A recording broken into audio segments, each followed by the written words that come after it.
You have tuned into a world of wit and weirdness, of adventure and terror, of humor and horror.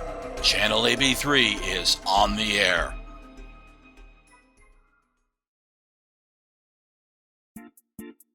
Greetings, I'm Bruno III, the mastermind behind this podcast.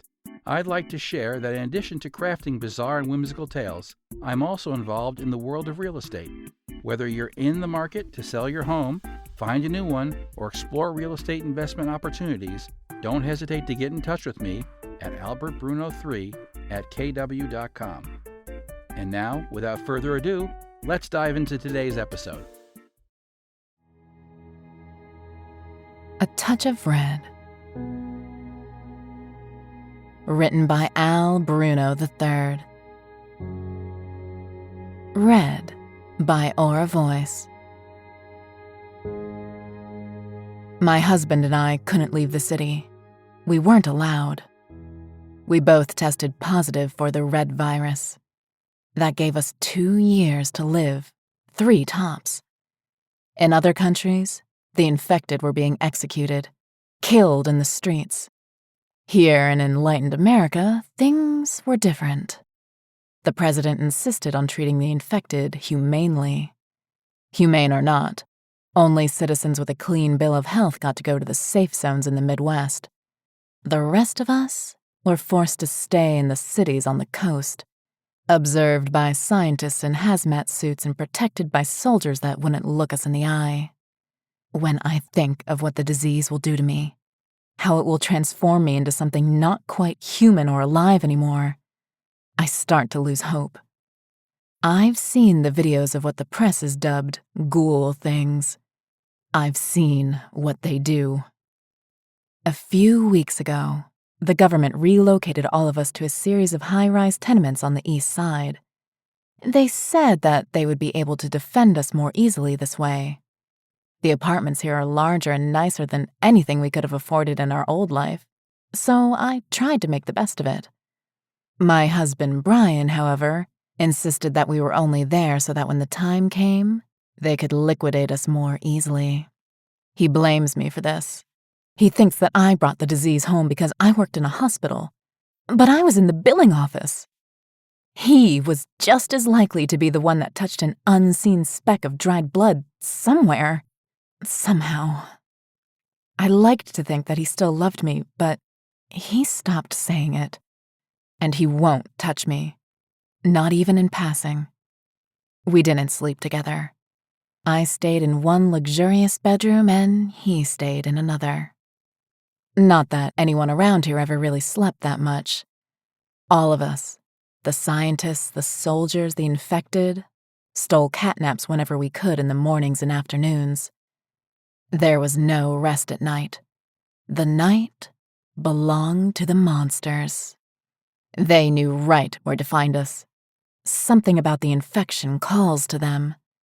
They howled at the barricades from sundown to sunup. Sometimes they would manage to break through the fortifications. Then the howls would be drowned out with gunfire and order would be restored by morning. I think that's why we started having the parties. It wasn't a conscious decision, you understand. It's just that the nights were too long and terrible to experience alone. At first, we got together in little groups, no more than 5 at a time. We didn't want to make our protectors uneasy. But as our hopes dwindled, our gatherings got more elaborate. Soon, all 30 or so of us were congregating nightly in the penthouse. We would cook, drink, and laugh and try to ignore the horrors going on out in the streets and inside our bodies. Brian was always there, but he would just sit and sulk out on the balcony, drinking until he passed out, leaving me to carry him back to our apartment at dawn.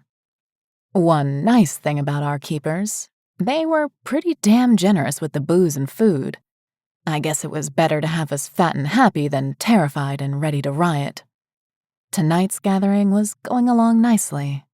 Someone had scrounged up a karaoke machine and we were all 4 sheets to the wind, doing our best to belt out the songs of our glory days. All except Brian, of course. He was out on the balcony. Occasionally I would glance over and catch him glaring reproachfully at us. I kept trying to get him to join in or just return one of my smiles. It was hopeless. About halfway through a rambling version of Paradise by the Dashboard Lights, Brian started screaming. He was pointing and gesturing to the east. I ran out to the balcony to see what was wrong. Ghoul things. Thousands of them. The streets were clogged with walls of mutated flesh, twisted limbs and distended faces moving towards us. The soldiers on the rooftop were shooting at them. They were using machine guns and grenade launchers, but for every monster they blew to pieces, 4 more stepped into its place. We could hear terror in the soldiers' voices as they barked orders to one another and called for air support. I reached for Brian's hand. He pulled away, saying something ugly under his breath. I don't know. I went crazy. I was afraid, and I wanted someone to touch me. And if he wouldn't... Next thing I knew, I had the karaoke microphone in my hand, and I said something like, "Let's live tonight, 'cause we'll all be dead by morning." Then I grabbed the nearest man and kissed him hard. At first, he pulled away. Then he pressed against me. We fell back onto an overstuffed chair, then onto the floor. We were like animals.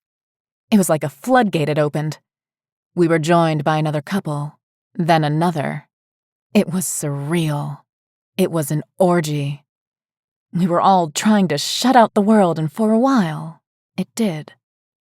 After a while, we exhausted ourselves, and the sounds of the slaughter going on outside reached us again. Brian was gone. For a moment, I gloried in the thought of how the sight of me in the arms of others must have burned him. Then, another thought occurred to me. It was enough to send me running half-dressed down the stairs to our apartment. I found Brian on his bed, passed out and barely breathing. Blood had begun to leak from his pores. He was changing. You could see it happening. It was like an army of maggots was running wild under his skin. I could hear the subtle cracking of his bones remaking themselves. There are procedures for the final stages. They had been drilled into us every morning. There were posters on the walls reminding us. We were told to watch each other for signs of changes. If you see something, say something. You call for the scientists, and they call for the soldiers. The infected are taken away for one last examination, and then it's cremation by flamethrower. I laid down beside him. I'm waiting now. I've been waiting for almost 2 hours. The battle is still going on outside, but I could care less. The red virus will be done with its work soon, and what sits up beside me won't quite be Brian anymore. But he's going to touch me one last time.